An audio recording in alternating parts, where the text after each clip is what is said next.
120টা হল পেয়েছে তুফান। Hello friends, welcome back. আবার ফিরে আসলাম নতুন এক ভিডিও নিয়ে। আজ কথা বলো সুপারস্টার শাকিব খানের তুফান মুভি 120টা হল পেয়েছে। আসলে কি তুফান মুভি 120টা হল পেয়েছে কিনা তা জানতে হলে ভিডিও শেষ পর্যন্ত থাকতে হবে। তো চলুন ভিডিওটি শুরু করা যাক। বর্তমানে তুফান মুভির যে হাইপ আছে তার দিকে যদি আমরা ফলো করি তাহলে 120টা হল কোনো হলই না, সাধারণ ব্যাপার 120টা হল। কারণ আশা করেছিলাম যে বাংলাদেশের পুরো 150 হলে নিয়ে নেবে তুফান মুভি, কিন্তু এখানে সমস্যা হয়ে গেছে রেন্টালের। কারণ তুফান মুভির যে রেন্টাল বাড়িয়ে দিয়েছে, বাংলার ইতিহাসে এই প্রথম যে এত রেন্টাল দিয়ে মুভি নিতেছে, তা অলরেডি 105টা হল সিঙ্গেল স্ক্রিন আর কি বুক হয়ে গেছে। মানে 105টা সিঙ্গেল স্ক্রিন অলরেডি কনফার্ম হয়ে গেছে, আর বাকিগুলো হবে মাল্টিপ্লেক্স এবং সিনিপ্লেক্স মিলে 120টা হল অনায়াসে চলে যাবে। কিন্তু বাকি হলগুলো নিতে পারেনি, তার কারণ হলো তাদের রেন্টাল দিয়ে এত রেন্টাল দিয়ে নেওয়া সম্ভব না, কারণ তাদের কাছে এত টাকা নেই, যার কারণে তারা নিতেছে না। প্রযোজক যখন দেখবে যে 120টা হল থেকে যে রেন্টালের টাকা আসছে তাতে তার মুভির বাজেটের টাকা প্রায় চলে আসছে, তখন কিন্তু সেই বাকি হলগুলোকে কম রেন্টালে দিয়ে দিবে। এর মধ্যে বাদ পড়েছে কিছু পজিশন অপোজিশন হল, যেমন একই স্টেশনে দুইটা হল আছে, সেখানে একটা হল তুফান মুভি পেয়েছে আর একটা হল পায়নি। তার কারণ হলো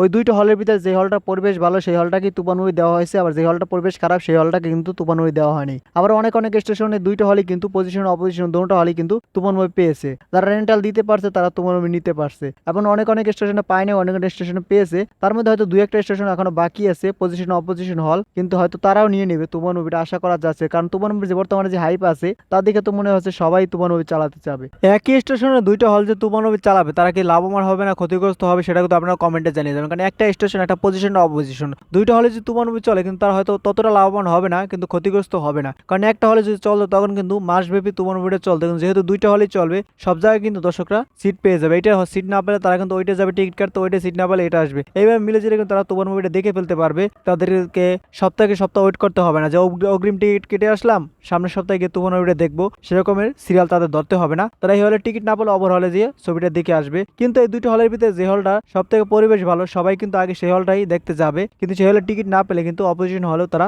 ছবিটা দেখে আসবে। যেহেতু তারা এত টাকা খরচ করে ছবি দেখতে গেছে, তখন কিন্তু তারা ছবিটা না দেখে আসবে না, তারা অপোজিশন দেখবে না, তারা যে হলে টিকিট পাবে সেই হলে গিয়ে তারা ছবিটা দেখে আসবে। এর মধ্যে দেখলাম কিছু হল মালিকরা তারা তাদের টিকিটের প্রাইসটা বাড়িয়ে দিয়েছে, কমসে কম 100 টাকা করে তারা বাড়িয়ে ফেলেছে। এটাকে তারা ঠিক করছে কিনা সেটা কিন্তু অবশ্যই আপনারা কমেন্টে জানিয়ে যাবেন। আর ভিডিওটা ভালো লাগলে বেশি বেশি করে শেয়ার করবেন, যাতে সবাই ভিডিওটা দেখতে পারে। ভিডিও শেষ পর্যন্ত থাকার জন্য অসংখ্য ধন্যবাদ। টেল দেন, টেক কেয়ার, দেখা হবে নেক্সট কোন ভিডিওতে। ততক্ষণ ভালো থাকুন, সুস্থ থাকুন, বাই বাই।